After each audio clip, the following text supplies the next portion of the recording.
Bonjour tout le monde. Alors je crois que vous avez tous vu ce challenge qui court sur les réseaux sociaux et où on demande en fait aux gens de présenter un roman chaque jour, une couverture de roman sans laisser aucun commentaire à propos de ce roman.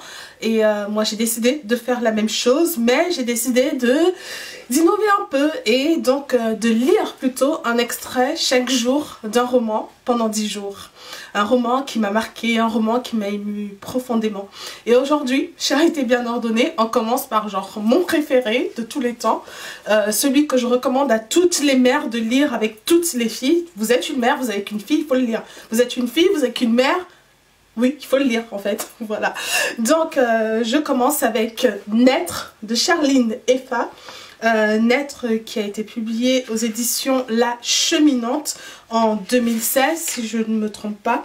Oui, c'est bien ça, La Cheminante en 2016. Et je vais lire un extrait qui est situé aux pages 125 à 127. Voilà. Je n'ai jamais eu la prétention d'être autre chose que ce que je suis, c'est-à-dire une femme. Je ne me suis jamais projetée dans la peau d'une Amazone des temps modernes, livrant des combats tout aussi modernes qu'incongrus qui m'auraient dépassée, fatiguée. Puis encore, je me serais fait des ennemis, des détracteurs ne comprenant pas pourquoi un être à qui il manque une queue entre les jambes peut penser qu'il n'a que des devoirs.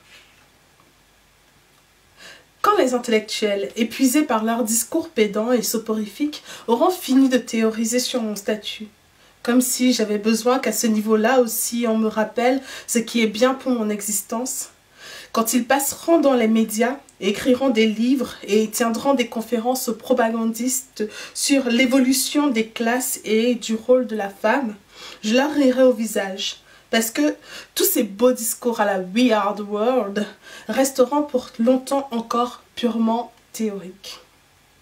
Au mieux, ils draineront quelques groupes d'étudiantes foncièrement idéalistes, mais que la dure réalité de se trouver un homme à se mettre sous la dent se chargera d'éparpiller, de ramener au mutisme jusqu'à perpète. Et c'est à ce moment que moi, Medza, je dirai à ces filles qui pensent comme toi de ne pas mêler mon nom à une égalité aussi injurieuse que la fidélité revendiquée par un mari polygame. Qu'on se le dise, ma fille, à nous entendre geindre devant nos lits désertés, nos cœurs mis au pain sec, à nous entendre nous extasier en écoutant les potins de derrière les cuisines au sujet d'une telle qui a finalement pu se faire doter par un certain homme au sexe à pile nébuleux d'un danseur de zaïko. Une femme sans homme est perdue, même si avec lui elle peut se perdre aussi. Je veux dire perdre une bonne partie d'elle, la meilleure partie d'elle. Je n'ai jamais divorcé parce que j'étais au courant de tout cela. Qu'elle soit docile et obéissante, qu'elle soit rebelle ou l'une de ces contestataires du dimanche qui ont vu le jour et la nuit sans transition. Point de salut pour la femme en dehors du cadre conjugal. Les choses étant ainsi dites, fini les revendications sur tous ces droits qui se contredisent et perdent par la même occasion ceux qui en sont les instigateurs. Fini les comparaisons sans queue ni tête au sujet de l'égalité des sexes et des salaires. Fini les revendications sur le droit d'exister, de rire, de respirer, de faire pipi, debout et assis, et consorts. Comme disent certains esprits éclairés, encore que cela dépende de ce que chacun met dans ce terme éclairé. On vous a déjà donné le mortier et le pilon, vous n'allez pas nous prendre aussi le reste. Divorcer et partir, c'est trop facile. J'ai attendu et j'ai frappé quand il fallait et comme il fallait. En amour, chacun, à un moment donné, reçoit des coups. Je sais que je t'en ai donné, ma fille, que cet homme que tu aimais t'en a donné aussi, que j'en ai donné à mon mari comme il m'en a donné, car contrairement à ce que tu penses, l'amour, même dans sa forme la plus aliénatrice, n'est pas altruiste. L'amour est toujours motivé par le manque que l'on comble par l'autre, le manque que l'on souhaite qu'il comble afin de nous sentir entièrement nous-mêmes, entièrement dépendantes aussi.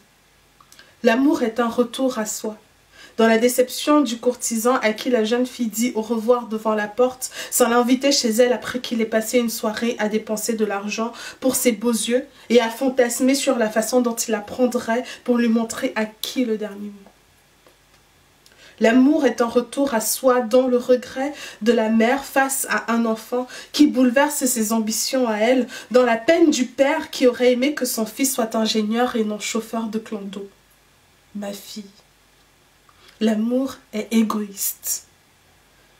Cet homme qui t'a brisé le cœur l'a compris. Comme j'ai compris qu'avec toi, je compromettais mon confort, même si tout cela n'était pas de ta faute. Tu as cru que ton bonheur dépendait de l'emprise que tu aurais sur lui, des habitudes parasites dont tu l'aurais débarrassé pour qu'il t'obéisse, comme un esclave à son maître, qu'il ressemble à l'idée que je te faisais de lui et de l'amour. Mais tu as ignoré une chose, ma fille. Personne n'appartient à personne.